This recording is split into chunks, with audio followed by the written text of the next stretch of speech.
Monsieur Adolphe Mouzitou dit ceci: le FMI ne développe jamais un pays, mais sert à ramener l'équilibre parce que nous sommes en faillite, mais aussi à soulager la balance de paiement et équilibrer les déficits. Mais pendant toutes ces années, Monsieur Mouzitou, le FMI n'a jamais rééquilibré nos économies depuis 1978 avec des projets de développement économique auto-centrés. Depuis 92-93 avec les redressements économiques, les programmes d'ajustement, de réajustement structurel. Donc j'ai conclu, Adolphe Mouzitou est le pion du FMI et de la Banque mondiale, ce qui est mauvais pour la République démocratique du Congo. Chers amis, bonjour.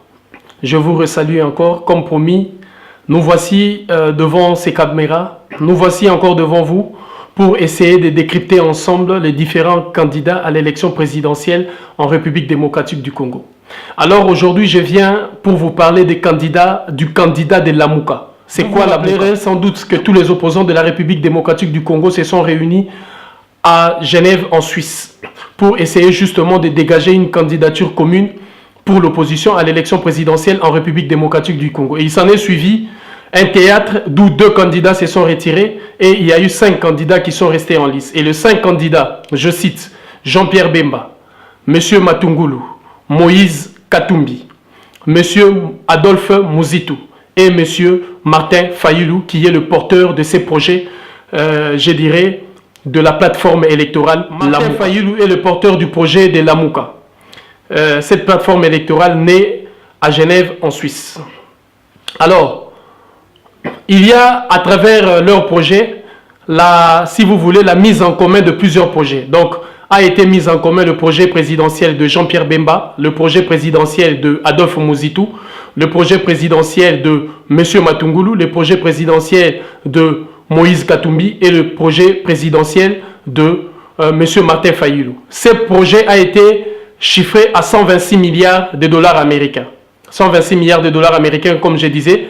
Ils n'ont toujours pas compris qu'en faisant cette référence au dollar américain, c'est acter la subordination et la domination monétaire de la République démocratique du Congo vis-à-vis du dollar américain et vis-à-vis des États-Unis d'Amérique. Bon, qu'à cela ne tienne, je reviens sur ce qu'en est l'essentiel de 126 milliards de dollars américains qui est le montant chiffré du projet de 5 candidats. Je voudrais commencer cette intervention par relever une forme d'erreur, une erreur gravissime, en m'adressant directement à Adolphe Mouzitou. Adolphe Mouzitou, qui est d'ailleurs la personne qui a présenté ces projets, je devais certifier, vous préciser que c'est Adolphe Mouzitou qui a présenté ces projets. Et ces projets présentés par Adolphe Mouzitou, qui est le projet de Lamuka qui est porté à l'élection présidentielle par M. Martin Fayulu. Alors, Adolphe Mouzitou, lors de la présentation de ces projets, a commis une erreur gravissime. Cette erreur que j'entends souvent commise par la plupart des Africains et des acteurs politiques africains. Laquelle erreur fait que Adolphe Mouzitou a fait la confusion totale entre la souveraineté et l'autarcie. C'est-à-dire qu'en disant quand un pays revendique sa souveraineté, on accuse ces pays de vouloir vivre en autarcie, de se retirer de tout. Alors, disait-il que le Congo a besoin d'être un pays d'ouverture, un pays ouvert. Monsieur Adolphe Mouzitou, réclamer sa souveraineté n'est pas synonyme de fermeture ou d'autarcie. La République démocratique du Congo veut user de sa souveraineté pour refuser toute forme de domination et d'ingérence intempestive sur le plan politique, sur le plan économique, sur le plan même culturel des différentes puissances planétaires. Je voudrais porter à votre connaissance que la Jamaïque est un État souverain. Je voudrais porter à votre connaissance que le Cuba est un État souverain et le Cuba a beaucoup usé de sa souveraineté. L'Iran ne cesse de revendiquer sa souveraineté et il intègre sa souveraineté militaire, notamment son droit à l'enrichissement de l'uranium, disons jusque-là civil. Je voudrais vous préciser que la Trinidad-Tobago est un État souverain. J'ai cité ces nations pour vous faire comprendre que la plupart de ces nations, la Jamaïque, l'Haïti, Trinidad-Tobago, ce sont des nations qui ont été dominées aussi par des puissances occidentales, mais qui ont usé aujourd'hui de leur souveraineté pour faire avancer leur pays. La Chine est un État souverain qui revendique sa souveraineté. Cela ne dit pas que la Chine vit en autarcie. Les États-Unis d'Amérique fait valoir sa souveraineté, y compris la France. Donc, cette analyse qui consiste à dire de faire la confusion entre souverainisme et autarcisme, ou la souveraineté et l'autarcie, est une erreur gravissime qui ne relève pas les débats et qui, je pense, c'est très regrettable qu'une personne comme vous, qui a été Premier ministre de la République démocratique du Congo, le fauteuil où s'est assis Patrice Lumumba, puisse faire une confusion aussi lamentable. Adolphe Mouzitou démarre son budget en partant justement des 5 milliards hérités du budget actuel. Donc, la même erreur que l'on soulevait avec Martin Fayulu, il répond à la même erreur de 5 milliards. Mais il ajoute quelque chose, qu'il va multiplier ses budgets par 2 au cours de 5 ans, comme il a fait de 2007 à 2012. Et il compte sur une période de croissance, sur 5 ans, une croissance de 7 à 14%.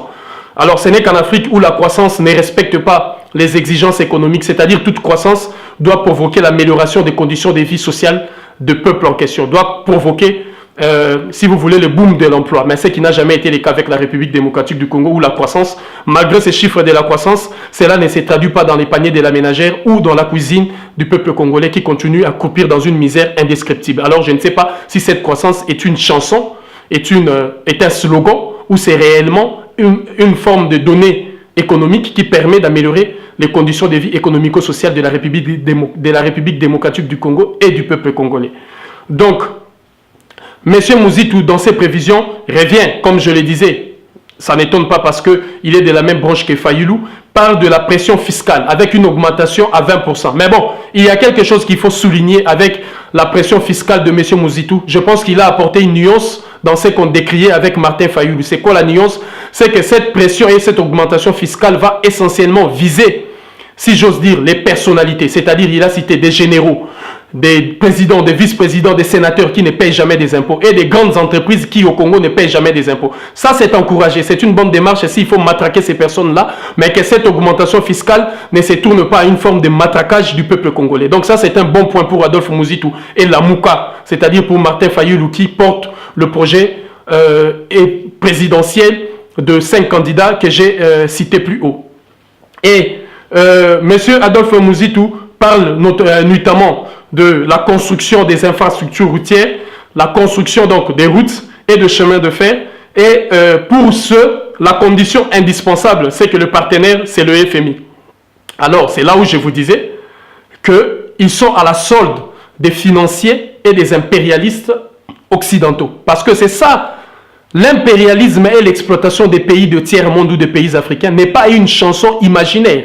C'est une réalité opérée à travers des institutions, et notamment les institutions de Bretton Woods, le FMI et la Banque mondiale, qui, à travers leur politique, qui, à travers des conditions drastiques économiques, détruisent le secteur de l'emploi. Vous imaginez dans un pays comme la République démocratique du Congo, où il y a à peine à Kinshasa 2 à 3 écoles agricoles, aucune école mécanique de renommée, alors qu'il y a des voitures qui pullulent dans le riz de Kinshasa, aucune école de menuiserie, aucune école, je ne sais pas d'autres secteurs, mais la plupart des écoles, et quand vous regardez l'ensemble des bacheliers en République démocratique du Congo, c'est l'option commerciale, scientifique et littéraire. Alors qu'ils nous demandent ça, au même moment, ils interdisent d'embaucher au niveau de la fonction publique, au niveau des institutions de l'État, au niveau des entreprises publiques. Ce qui fait que, dans le souci d'harmoniser l'équilibre budgétaire, de maintenir à bon escient la balance des paiements, on est en train de creuser un fossé en produisant une multitude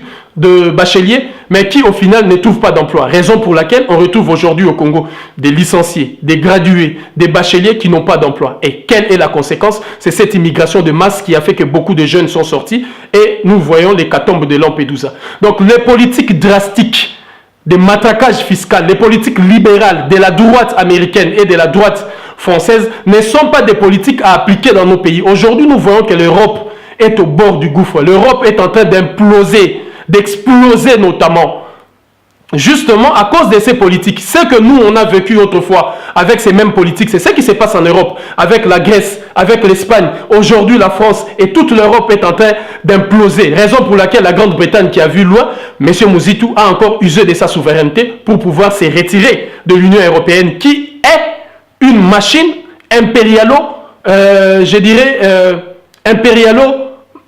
libérale de l'Occident, avec ces politiques néolibérales et libérales qui détruisent systématiquement des économies des pays. Alors, vous ne comprenez pas jusqu'à preuve du contraire, parce que vous n'avez aucune souveraineté intellectuelle et vous adonnez à ces chansons que le FMI et la Banque mondiale nous ont chantées. Adolphe Muzitu nous dit qu'il prévisualise des triplés, comme il a fait de 2007 à 2012 ou 2014, donc la période où il a été Premier ministre, a triplé le budget. Donc, de partant de 5 milliards, il ira à 15 milliards jusqu'à arriver à 80 milliards. Et parmi les 80 milliards, il y a 60 milliards qui seront spécifiquement, je cite, source de revenus des impôts. Donc, comme il a dit, il va matraquer les personnalités et il va matraquer les grandes entreprises. Mais je voudrais dire à M. Muzitu, une fois que les finances publiques seront assainies, ces militaires-là n'auront plus cet argent-là. Vous êtes en train de chiffrer par rapport aux milliards qu'ils gagnent aujourd'hui, mais ça, c'est de l'argent pillé. Mais tant soit peu, vous avez dit que vous allez cibler cette catégorie de personnes. Et il dit ceci, 20 milliards sur les 80 milliards de prévisions qu'il a, 20 milliards, c'est le 20 milliards d'emprunt. Il va emprunter où? Au FMI et à la Banque mondiale. Alors, il en revient encore à cette même maladie. Le FMI et la Banque mondiale. Je vous dis ceci, le FMI et la Banque mondiale sont deux instruments de l'impérialisme et du capitalisme américain et occidental. Et les politiques préconisées par ces institutions sont telles que ces politiques font en sorte que ça crée véritablement une destruction systématique de nos économies. Ces politiques, aujourd'hui, encouragent la privatisation du secteur de l'emploi, encouragent la privatisation du domaine de la santé, encouragent, je dirais, la privatisation des secteurs vitaux et des services de base de l'État, ce qui laisse les États africains obsolètes, avec des institutions qui n'ont rien à l'intérieur. Donc, il parle de 20 milliards qu'il va emprunter au FMI et à la Banque mondiale. Il table sur la production d'énergie et des minerais. Nous avions dit déjà que, parlons de la production d'énergie. La production de l'énergie, on nous a chanté que la construction des barrages d'Inga et de tous ces barrages, des Kabo Rabassa, des barrages d'Assouan en Égypte, allait permettre à l'Afrique d'accéder parmi les pays développés. Nous avions vu 60 ans après la construction de ces barrages et l'Afrique n'a jamais rien gagné. Donc c'est pour dire que vous voulez, M. Muzitu, nous chanter ce qu'on nous a chanté en 1960 et 70. Vous revenez toujours avec des politiques qui aujourd'hui ont déjà servi, mais qui sont allés, qui ont démontré leurs limites et qui nous ont conduits dans une crise multisectorielle. Vous parlez de la production de l'énergie, donc il faut faire en sorte que le barrage d'Inga devienne opérationnel. On nous avait chanté déjà que lorsqu'on allait construire les barrages d'Inga, la République démocratique du Congo serait un pays, je dirais, développé et très avancé en 1968 et 70. Aujourd'hui, nous en sommes où? Les barrages d'Assouan, le barrage de Kabo Rabassa. Donc, vous ne tirez aucune leçon du passé. Il parle de la production de minerais. L'extraction minière est devenue aujourd'hui la cause principale de la destruction systématique de nos États, de la cause ou la source aussi de multiples guerres, de déstabilisation qui aujourd'hui font de nos pays des cimetières à ciel ouvert. Nous avions mis déjà sur la table l'idée de réfléchir pour passer à autre chose. Faire inscrire dans la constitution congolaise et la constitution des pays africains une sorte de moratoire interdisant l'extraction minière.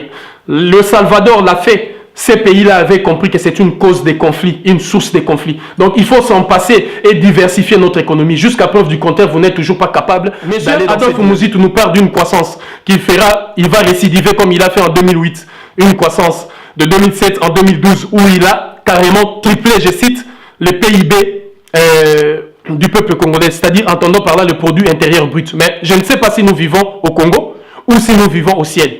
Lorsqu'il y a une augmentation aussi vertigineuse du PIB, cela doit avoir une conséquence mensuelle ou annuelle d'un habitant, ce qui n'a jamais été le cas en République démocratique du Congo.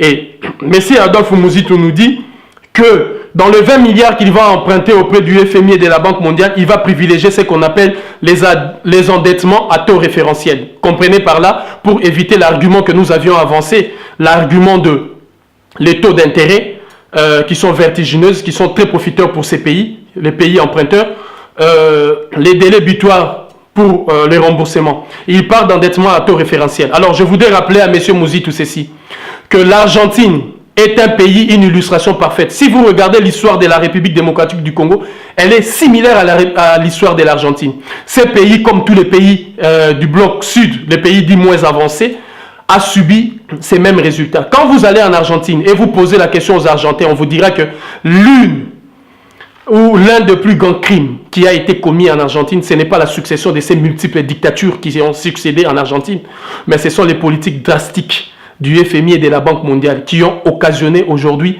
des pertes en vies humaines parce que beaucoup de gens se sont réveillés le lendemain, il y a eu une crise financière énorme. Et vous savez, avec des banques, lorsqu'il y a une crise financière énorme, les banques ne remboursent pas. Or, la population argentine était à près de 60% à 70% bancarisée, c'est-à-dire ils avaient tous des comptes bancaires. Et lorsque les FMI et la Banque mondiale ont provoqué cette crise financière, ils ont tout perdu.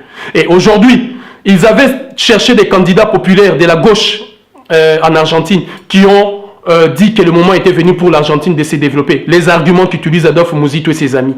Et aujourd'hui, l'Argentine est l'illustration parfaite que ces politiques drastiques du FMI et de la Banque mondiale, des taux d'emprunt avec des termes de endettement à taux référentiel. Je rappelle que l'Argentine était devenue une forme de paradis fiscal et de paradis financière, d'où on pouvait emprunter à des banques à des taux référentiels, d'où on pouvait déposer son argent en Argentine. Mais tous ceux qui ont déposé leur argent dans des banques argentines, même ceux qui étaient en Argentine, même ceux qui vivaient à l'étranger, qui étaient attirés par ces politiques bancaires, ont regretté parce que, je vous rappelle, je vous demande à tous d'aller voir l'histoire de l'Argentine de 1998 à 2000. Vous verrez, et de 1978 à 1984, vous me donnerez raison. Messieurs Muzitu, ces politiques ne donneront rien et le peuple congolais doit refuser cela parce que ça démontre que Muzitu est toujours au service du FMI de la Banque mondiale. De son projet de 125 milliards. Comment va 126 milliards? Comment va-t-il utiliser ces 126 milliards? 45 milliards fonctionnement de l'État et armée, 35 milliards les crédits qui seront mis pour les crédits, 16 milliards énergie électrique, donc c'est-à-dire barrage d'Inga, 750 millions, le barrage d'autres, 1 milliard barrage des Zongo. Je disais que c'est de l'argent jeté parce qu'on nous avait chanté que les barrages hydroélectriques allaient permettre au Congo et aux pays africains de se développer.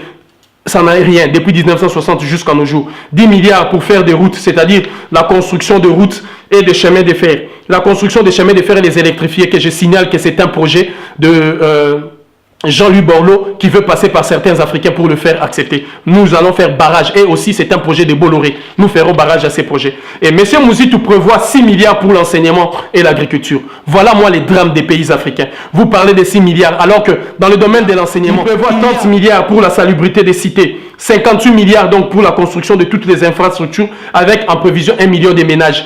Une idée de Tshisekedi en 2011. 50 000 km. Alors, on en vient maintenant à Adolfo Muzitu lorsqu'il a présenté son budget. Qu'a dit Adolfo Muzitu? On lui pose la question, vous parlez comme si vous n'étiez pas Premier ministre pendant 5 ans. Qu'avez-vous fait? Écoutez Adolfo Muzitu. J'ai construit 50 000 km de routes, 6 000 km de chemins de fer, de 250 à 400 000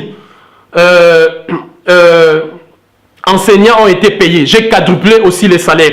Est-ce que ceci a été une vérité? Les accords de Mboudi n'ont jamais été payés. C'est un mensonge grossier. Il a dit ceci, je suis arrivé à faire l'annulation, à arriver à l'annulation de la dette de la République démocratique du Congo, mobilisation des fonds. Il dit ceci, chose grave, une performance sanctionnée par la revue des institutions de Bretton Woods.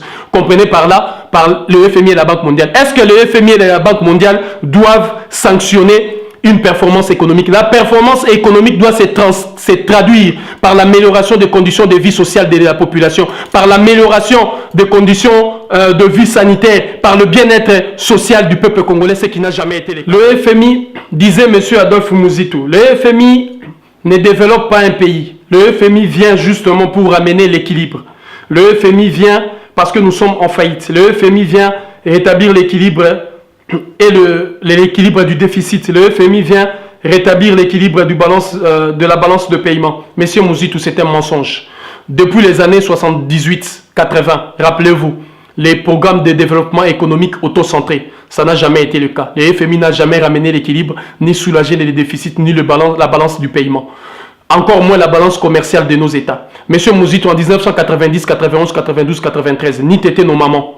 Hein, ce que vous appelez l'économie informelle, ça allait être la crise totale. Vous-même, à cette époque-là, vous étiez parmi ce peuple-là souffrant. Mais vous êtes devenu Premier ministre, vous avez résolu vos propres problèmes et non le problème du Congo. Vous n'êtes plus parmi les pauvres, mais le peuple congolais continue de croupir dans une misère indescriptible. Donc le FMI peut prendre les années, les temps qu'il vaudra, le FMI ne viendra jamais soulager le pays, le FMI ne viendra jamais rééquilibrer la balance des paiements ni les déficits parce que justement le rôle du FMI, c'est de nous endetter. Vous avez en parlé, c'est de pouvoir nous endetter progressivement et d'empêcher nos pays d'avoir toute une forme d'indépendance et des politiques engagées dans le sens d'investir pour les projets à venir, mais nous resterons attachés à ces dettes qu'il faut payer. Nous appliquerons la jurisprudence Thomas Sankara. Ne jamais payer cette dette parce que nous ne les avons jamais contractées. Ça a servi à Mobutu, ça a servi à Kabila fils, ça vous a servi à vous, Adolphe Muzitu, et à toute votre classe politique, et non au peuple congolais. Donc nous disons non. Alors il faut comprendre par là que ça sera notre démarche. C'est votre frère, moi, Zulu Diabanza. Donc je conclue par là pour dire qu'Adolphe Muzitu est le pion par excellence du FMI et de la Banque mondiale. Et son projet est un projet de la droite américaine et de la droite française qui, je vous assure, va faire imploser nos pays comme la Grèce, vous voyez, comme la France qui aujourd'hui s'implose, comme toutes ces politiques qui nous ont imposées, qui aujourd'hui sont ici, parce qu'ici aussi on voit la privatisation de tous les domaines de la santé, la privatisation des services postaux ici, donc de services de courrier et tout consort, la privatisation des services de télécommunications, la privatisation de l'enseignement. Donc tous ces services de base sont aujourd'hui privatisés. Ce sont des politiques recommandées par le FMI et la Banque mondiale. Et ce qui fera imploser encore de nouveau nos économies. Ces politiques-là ne marchent pas. Moi, Zulu Diabanza, votre frère qui reviendra progressivement.